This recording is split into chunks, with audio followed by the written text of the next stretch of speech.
Selamat pagi teman-teman. Nah, kami dari kelompok 4 ingin menjelaskan tentang MRP dan ERP. Apa itu MRP? Nah, pengertian Material Requirement Planning itu adalah suatu teknik atau metode pengendalian persediaan untuk produk dengan permintaan dependen yang bertujuan untuk menjamin tersedianya daftar kebutuhan material, item atau komponen lainnya pada saat dibutuhkan, sehingga mampu terpenuhi saat jadwal produksi. Yang berikut manfaat MRP meliputi yang pertama, memberikan tanggapan secara lebih baik bagi pesanan, bagi konsumen, sebagai hasil dari peningkatan kepatuhan pada jadwal. Yang kedua, memberikan tanggapan dengan lebih cepat atas perubahan pangsa pasar. Yang ketiga, meningkatkan pemanfaatan sarana dan tenaga kerja. Dan yang keempat, mengurangi jumlah persediaan. Baik, saya akan menjelaskan tentang permintaan dependen. Permintaan dependen itu sendiri merupakan permintaan untuk sebuah jenis barang yang berkaitan dengan permintaan jenis barang lainnya.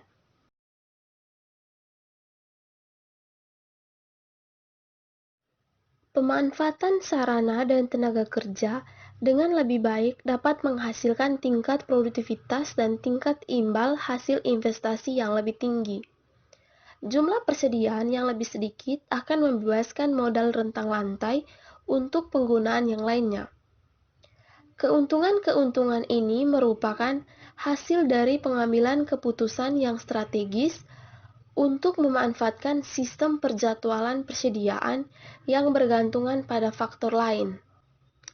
Kebutuhan akan barang bergantungan pada faktor lain ketika hubungan di antara barang dapat ditentukan. Oleh karena itu, setiap pihak manajemen menerima pesanan atau membuat peramalan atas produk akhir, maka kualitas seluruh komponen akan terhitung. Ketika persyaratan MRP telah dipenuhi, model-model yang bergantungan pada faktor lain lebih disukai daripada model atas jumlah permintaan yang tidak bergantungan pada faktor lainnya.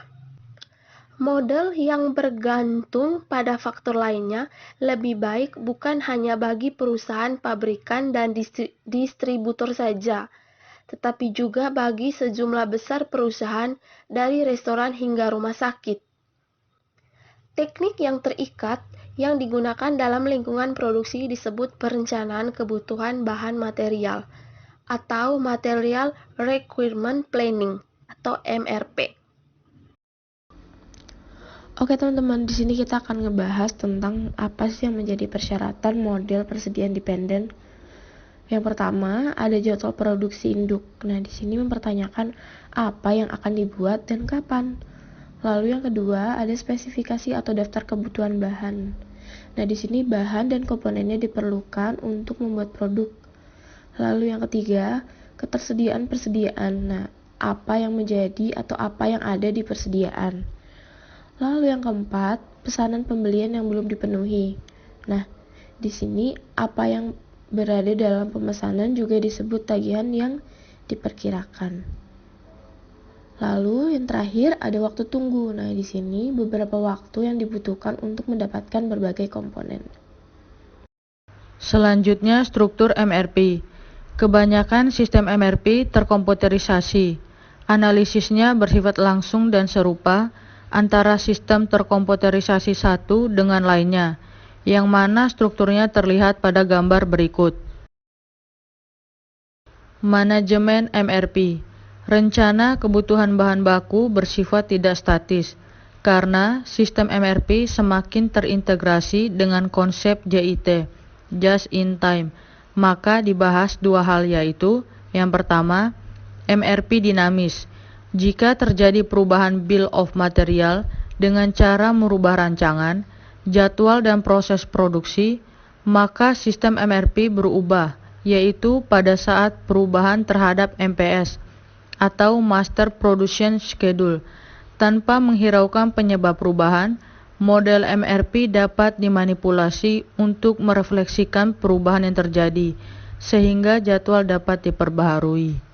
Perubahan seringkali terjadi secara berkala yang biasa disebut sistem nervousness, yang dapat menimbulkan bencana di bagian pembelian dan produksi. Oleh karena itu, konsekuensinya, karyawan di bagian operasional diharapkan dapat mengurangi nervousness dengan mengevaluasi kebutuhan dan pengaruh perubahan sebelum membatalkan permintaan ke bagian lain. Untuk membatasi sistem nervousness, tersedia dua alat, yaitu pagar waktu dan pegging. Yang kedua, MRP dan JIT. MRP dapat dinyatakan sebagai teknik perencanaan dan penjadwalan, sedangkan JIT dapat dinyatakan sebagai cara menggerakkan bahan baku secara cepat. Kedua konsep tersebut dapat diintegrasikan secara efektif dengan tahap pertama, paket MRP dikurangi, misalnya yang semula mingguan menjadi harian atau jam-jaman. Paket dalam hal ini diartikan sebagai unit waktu dalam sistem MRP. Tahap kedua, rencana penerimaan yang merupakan bagian rencana pemesanan perusahaan dalam sistem MRP dikomunikasikan melalui perakitan untuk tujuan produksi secara berurutan. Tahap ketiga, pergerakan persediaan di pabrik berdasarkan just in time. Tahap keempat, setelah produksi selesai, dipindahkan ke persediaan seperti biasa. Penerimaan produk ini menurunkan jumlah yang dibutuhkan untuk rencana pemesanan selanjutnya pada sistem MRP. Tahap kelima, menggunakan backflush, yang berarti menggunakan bill of material untuk mengurangi persediaan berdasarkan pada penyelesaian produksi suatu produk. Penggabungan MRP dan JIT menghasilkan jadwal utama yang baik dan gambaran kebutuhan yang akurat dari sistem MRP dan penurunan persediaan barang dalam proses. Meski demikian, penggunaan sistem MRP dengan paket kecil saja sudah bisa sangat efektif dalam mengurangi persediaan. Oke, selanjutnya teknik pengukuran lot atau lot sizing. Penentuan ukuran lot dalam MRP merupakan masalah yang kompleks dan sulit. Lot size diartikan sebagai kuantitas yang dinyatakan dalam penerimaan pesanan dan penyerahan pesanan dalam schedule MRP. Untuk komponen yang diproduksi di dalam pabrik, lot size merupakan jumlah produksi untuk komponen yang dibeli. Lot size berarti jumlah yang dipesan dari supplier. Dengan demikian, lot size secara umum merupakan pemenuhan kebutuhan komponen untuk satu atau lebih periode. Sebenarnya ada banyak metode lot sizing yang dapat digunakan. Metode tersebut dikelompokkan berdasarkan karakteristik sifat lot sizing yang diinginkan, apakah statis atau dinamis. Secara singkat, pengelompokan tersebut dapat dilihat pada bagan berikut. Berikut bagannya. Selanjutnya, sampai saat ini ada 10 teknik lot sizing yang menggunakan pendekatan level by level yang dapat digunakan, yaitu yang pertama, jumlah pesanan tetap atau fixed order quantity atau FOQ. Yang kedua, jumlah pesanan ekonomi atau economic order quantity atau biasa disebut EOQ. Yang ketiga, lot untuk lot atau lot for lot, singkatannya LFL. Yang keempat, kebutuhan periode tetap atau fixed period requirement, singkatannya FPR. Yang kelima, jumlah pesanan periode atau period order quantity, singkatannya POQ. Yang keenam, ongkos unit terkecil atau least unit cost, yaitu LUC. Yang ketujuh, ongkos total terkecil atau least total cost, LTC. Yang kedelapan, keseimbangan suatu periode atau part period balancing, PBB. Yang kesembilan, metode Silver Mill, SM. Oke, yang pertama yaitu lot sizing dengan teknik fixed order quantity atau FOQ. Teknik FOQ menggunakan kuantitas pemesanan yang tetap untuk suatu persediaan item tertentu dapat ditentukan secara sembarang atau berdasarkan pada faktor-faktor intuitif. Dalam menggunakan teknik ini, jika perlu, jumlah pemesanan diperbesar untuk menyamai jumlah kebutuhan bersih yang tinggi pada suatu periode tertentu yang harus dipenuhi. Yang berarti ukuran kuantitas pemesanannya atau lot sizing adalah sama untuk seluruh periode selanjutnya dalam perencanaan. Metode ini dapat digunakan untuk item-item yang biaya pemesanannya atau ordering cost sangat besar. Tabel di bawah ini merupakan contoh pemakaian teknik EOQ dengan ukuran lot sebesar 100. Lot sizing dengan menggunakan teknik FOQ menghasilkan schedule sebagai berikut. Berdasarkan schedule lot sizing dengan menggunakan teknik FOQ di atas, biaya sehubungan dengan penggunaan teknik tersebut dapat dihitung sebagai berikut. Ongkos pengadaan sama dengan 3 dikali Rp100, maka ongkos simpan sama dengan 80 tambah 40 tambah 10 tambah 60 tambah 60 tambah 105 tambah 85 tambah 45 sama dengan 485. Sama dengan 485 dikali Rp1, yaitu Rp485. Sehingga total ongkos sebesar 300 ditambah 485 sama dengan Rp785. Selanjutnya yang kedua, lot sizing dengan teknik economic order quantity atau EOQ. Metode ini diperkenalkan pertama kali oleh Ford Harris dari Westinghouse pada tahun 1915.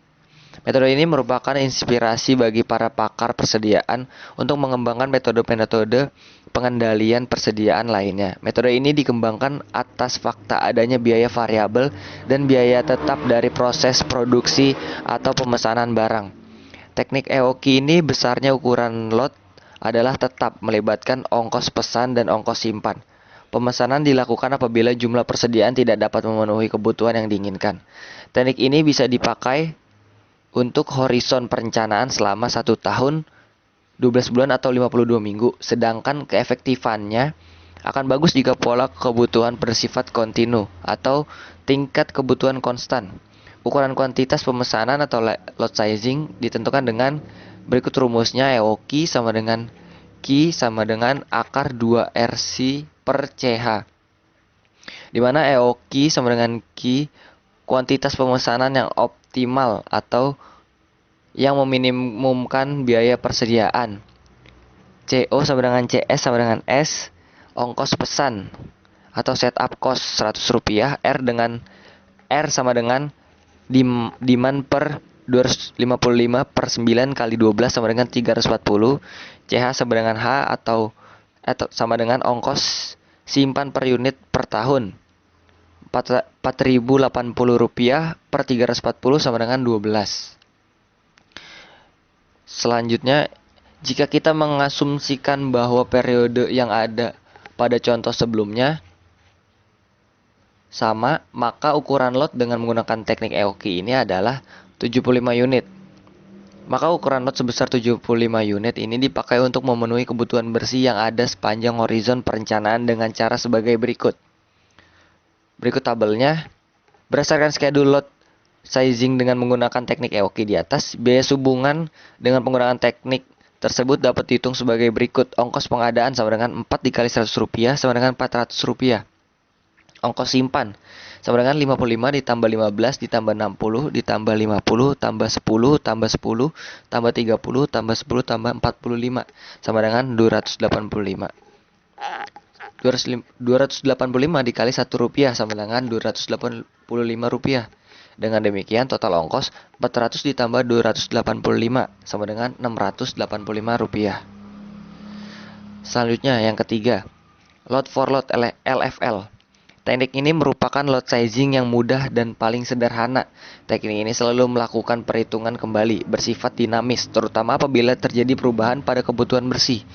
Penggunaan teknik ini bertujuan untuk meminimumkan ongkos simpan, sehingga dengan teknik ini ongkos simpan menjadi nol. Oleh karena itu, sering sekali digunakan untuk item-item yang mempunyai biaya simpan sangat mahal. Apabila dilihat dari pola kebutuhan yang mempunyai sifat diskontinu atau tidak teratur, maka teknik LFL ini memiliki. Kemudian yang keempat, ada Fixed Period Requirement atau disingkat FPR. Teknik FPR ini menggunakan konsep interval pemesanan yang konstan, sedangkan ukuran kuantitas pemesanan atau lot size bervariasi.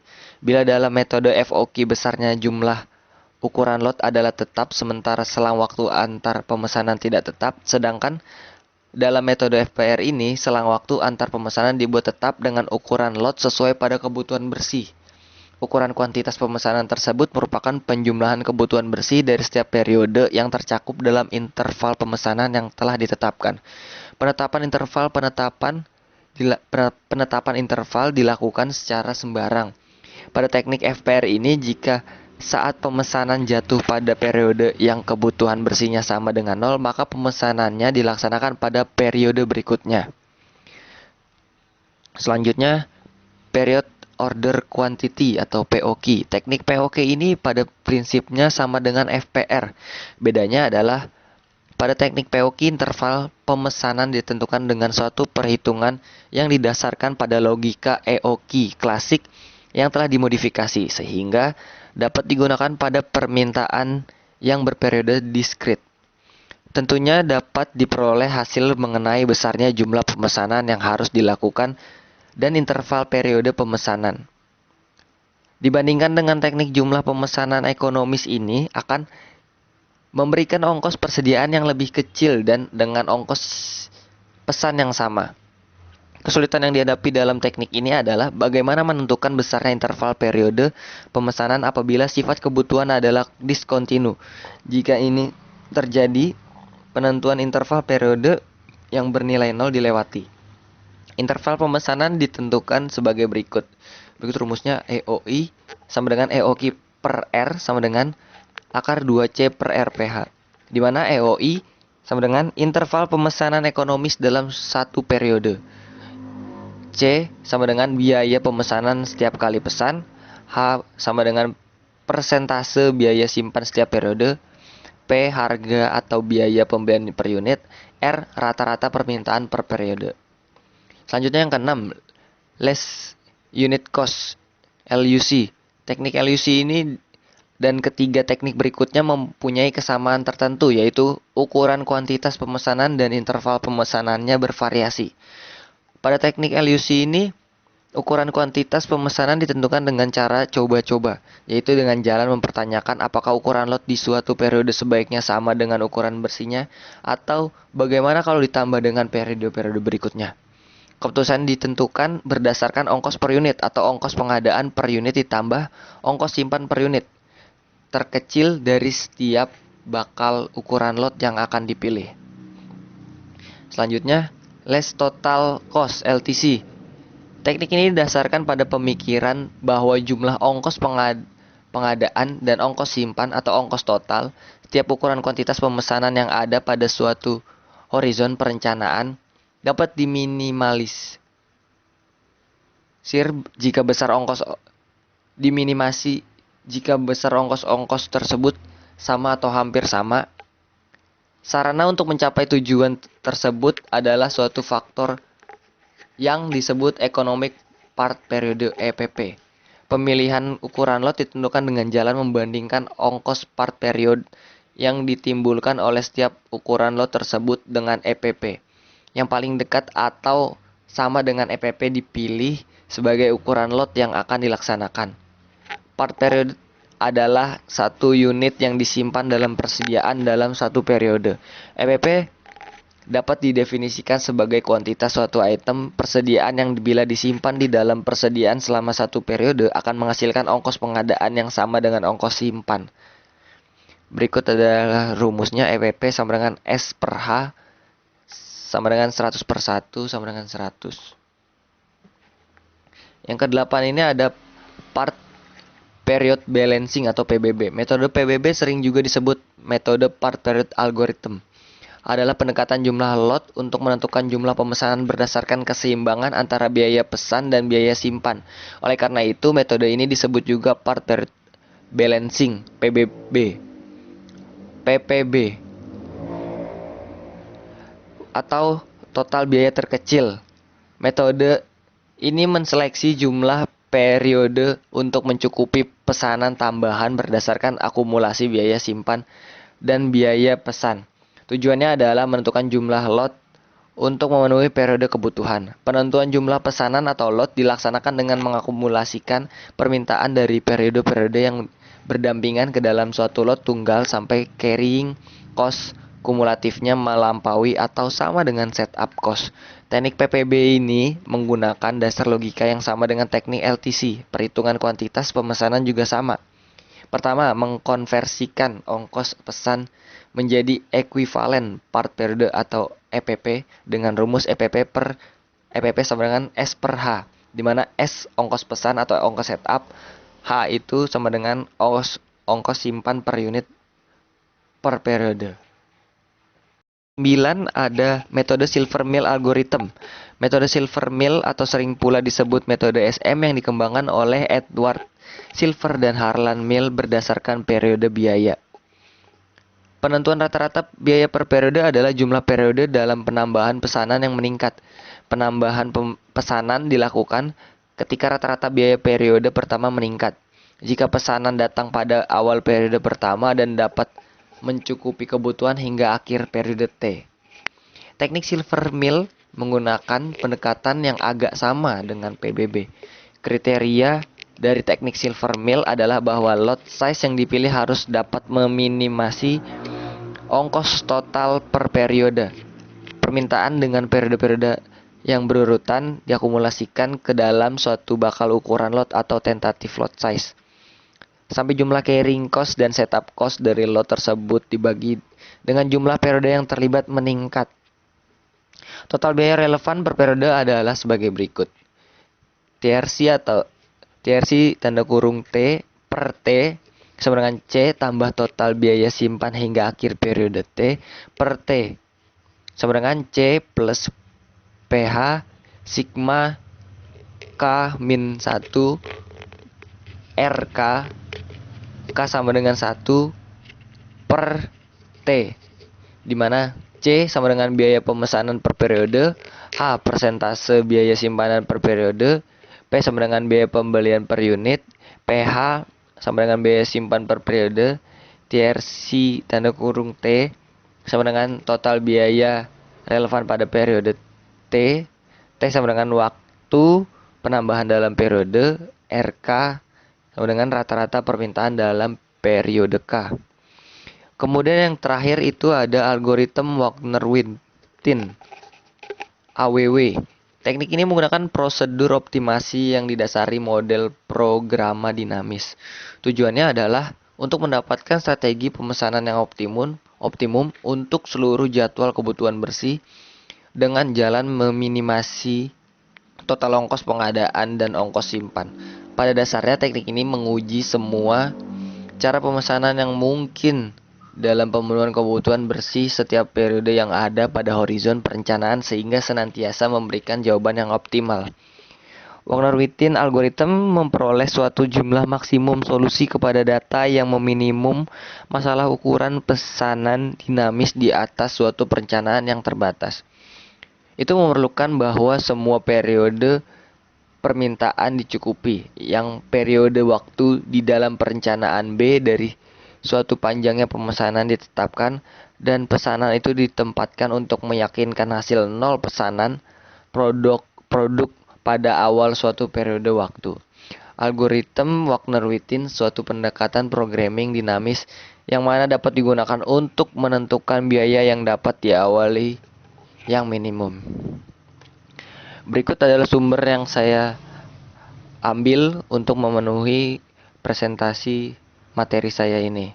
Selanjutnya, Baik, yang berikutnya perluasan MRP atau Material Requirement Planning. Menurut Eder N. Heiser, ada beberapa perkembangan sejumlah perluasan MRP. Di antaranya adalah yang pertama, MRP loop tertutup. MRP loop tertutup adalah sebuah sistem yang menyediakan umpan balik ke rencana kapasitas, jumlah produksi induk, dan rencana produksi, sehingga perencanaan dapat tetap berlaku sepanjang waktu. Yang kedua, perencanaan kapasitas. Perencanaan kapasitas adalah penentuan dan penyesuaian kemampuan organisasi untuk menghasilkan produk dan jasa agar dapat memenuhi permintaan. Adapun beberapa hal untuk meningkatkan kapasitas, seperti yang pertama, memperluas pabrik dan menambah lebih banyak peralatan.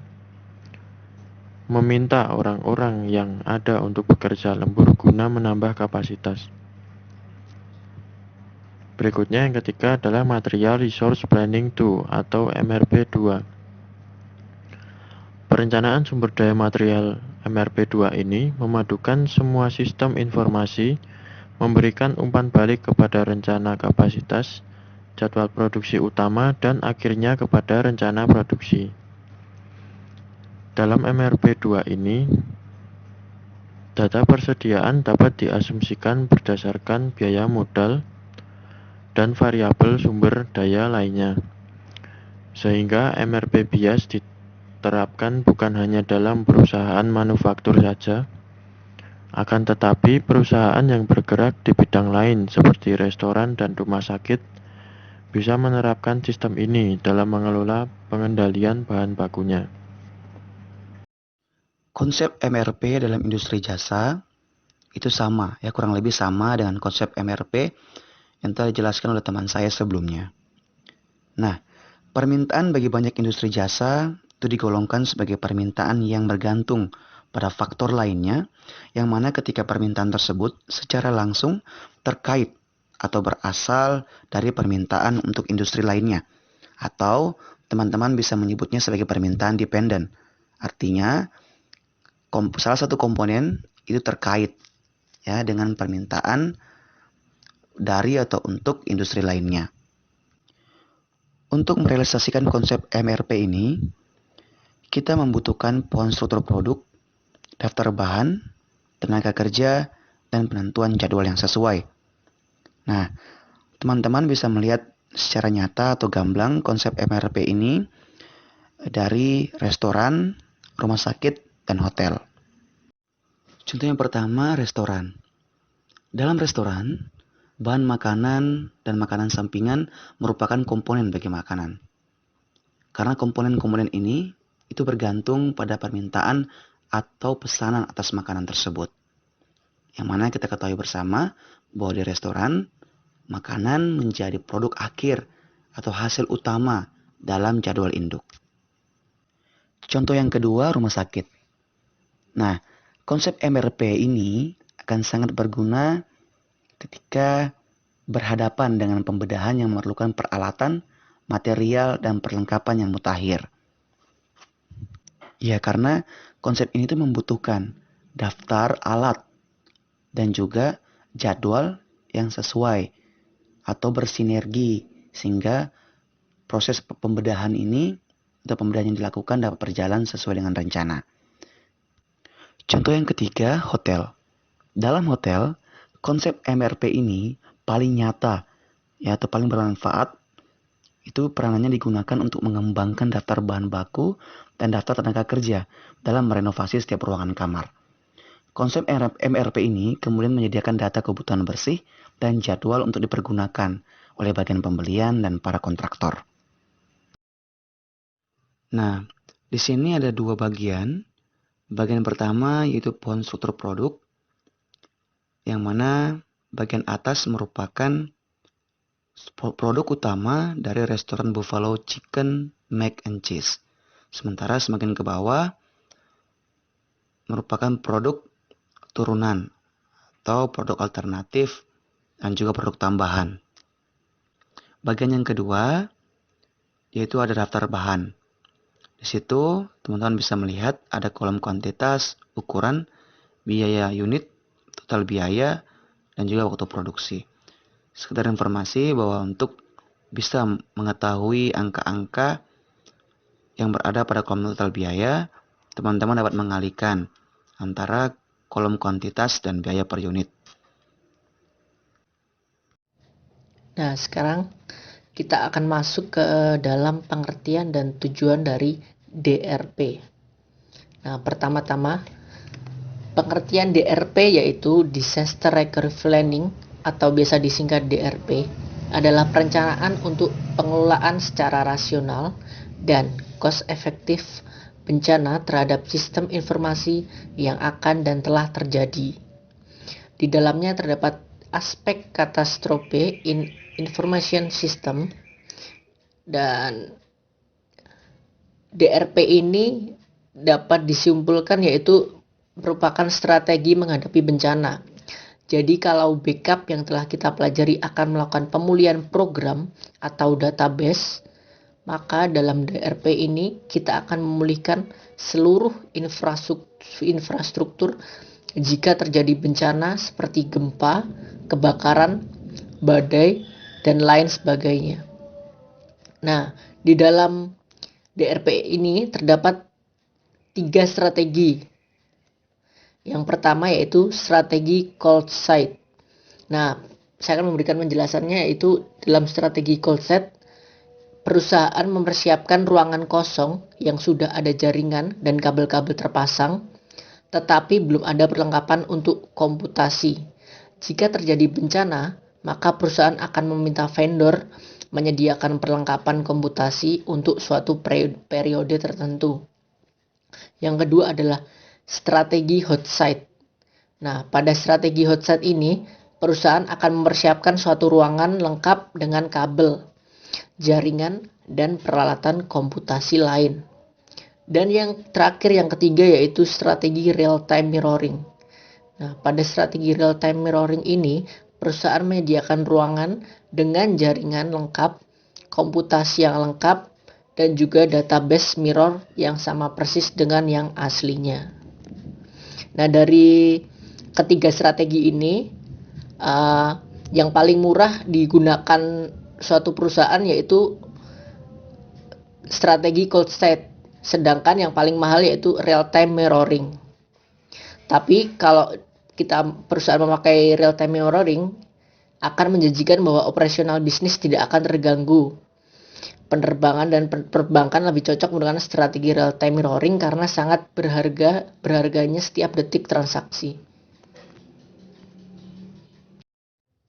Nah, selanjutnya kita akan masuk ke dalam tujuan dari DRP itu sendiri. Tujuan dari DRP adalah menyediakan kemampuan atau sumber daya untuk menjalankan proses vital pada lokasi cadangan sementara waktu dan mengembalikan fungsi lokasi utama menjadi normal dalam batasan waktu tertentu dengan menjalankan prosedur pemulihan cepat untuk meminimalisir kerugian organisasi. Nah, secara umum, manfaat atau tujuan penyusunan DRP bagi perusahaan adalah sebagai berikut. Nah, di sini terdapat 4 manfaat dari tujuan penyusunan DRP. Yang pertama yaitu melindungi organisasi dari kegagalan layanan komputer utama.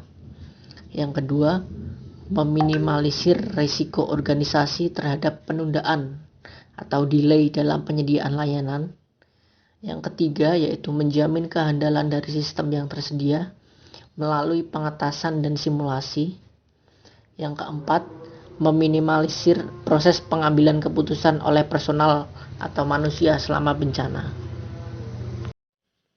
Nah, selanjutnya kita akan menuju ke dalam pengertian dari ERP.